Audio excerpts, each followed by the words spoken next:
Buongiorno sa Italiano. Kukuhaan ko na naman ng sarili ko. Titingnan ko kung okay. Magpaikot-ikot ako din sa piazza ng mga tao, Piazza del Uomini e Donna, signore e signora, tutti gente qua in questo mondo, non solo il mondo della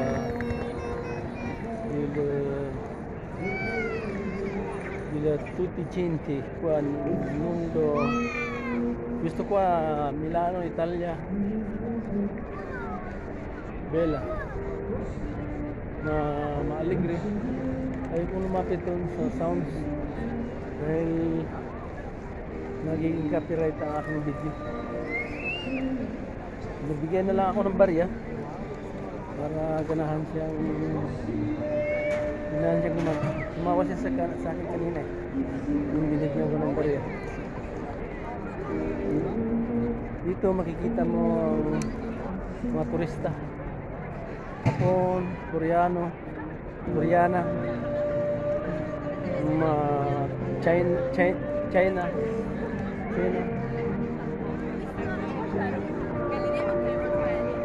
Iba-ibang ganda, iba-ibang hugis ng tao.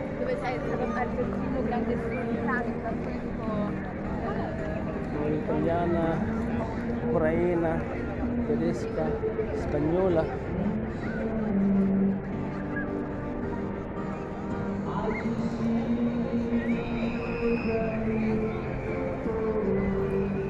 Kung gusto nyo, masyal kayo dito para makita nyo ang kagandahan ng mundo, hindi lang sa Pilipinas. Alam ko maraming maganda ngayon sa Pilipinas at saka buong Pilipinas maganda na sa ngayon. Dinadayo tayo ng mga nagpapilibagansa, naliligo sa beach kasi sa atin maraming beach maganda.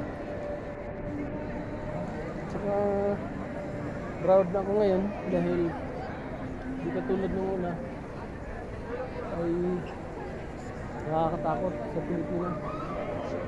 Sa ngayon, kahit ako nung umuwi ako nung una, takot ako, pero ngayon hindi na ako takot. Mula noong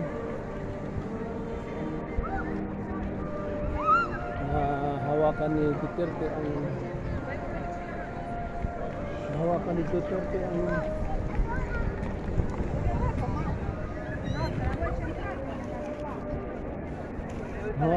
ng Pilipinas. Masins tayo. Pero palagay ko sa ngayon bumalik ang krisis sa atin. Akala ko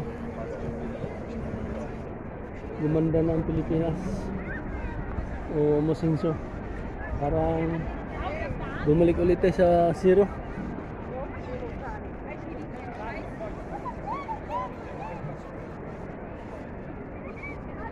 Dahil tumaas ang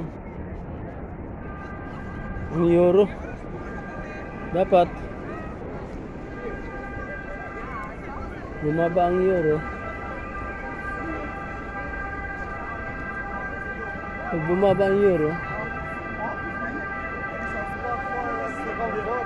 mataas ang piso, nakakabawi tayo. Pero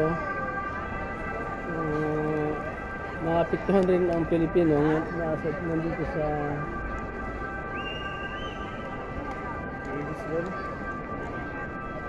yung mga nandito sa Italia, maapektuhan kasi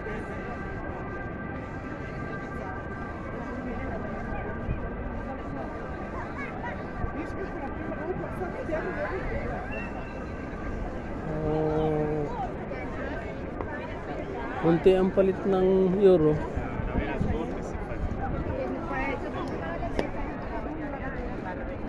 Dito, talo kami nasa Italia. Pero panalo ang Pilipinas. Dahil pag bumaba ang piso, talo ang Pilipinas. Panalo rin ng nasa Italia. May malaki ang palit.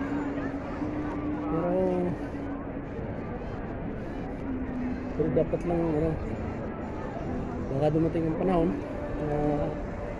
hindi na tayo mag-upload, sila na mag-upload sa atin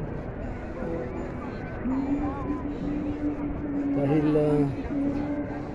baka dumating ang panahon mag 1:1, 1 peso 1 euro, di okay sa atin, panalo tayo.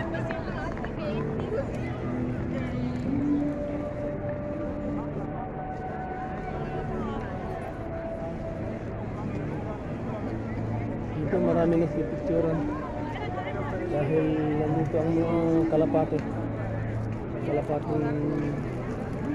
puti. Pares lang ang kulay ng kalapate sa atin. Sa atin kaya kaunti ang kalapate dahil pinupulutan. Dito hindi yan ginagalaw ang kalapate dito.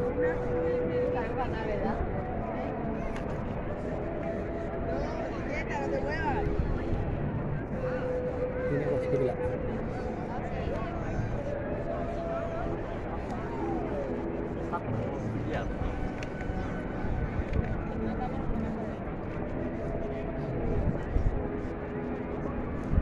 Minsan pero araw-araw dito hindi pinawawala ng tao. Ayun, mainit yun. Pero pag mainit, maganda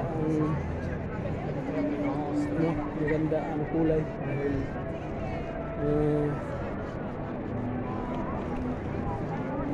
maliwanag.